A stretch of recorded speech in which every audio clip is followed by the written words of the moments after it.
Hello guys, in today's video I'm gonna show you how to copy link of any post on Reddit on your account. Easy and quick. First, choose any post here and click on this share icon. Now here you'll find this copy link. Just click on it and it will be copied, and that's it. That's how to copy any post link on your account on Reddit. Easy and quick, and that's it for today.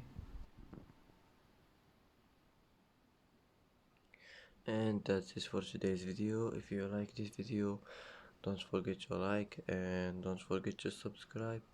I hope this video is helpful for you, and thanks for watching until the end, and see you in the next video.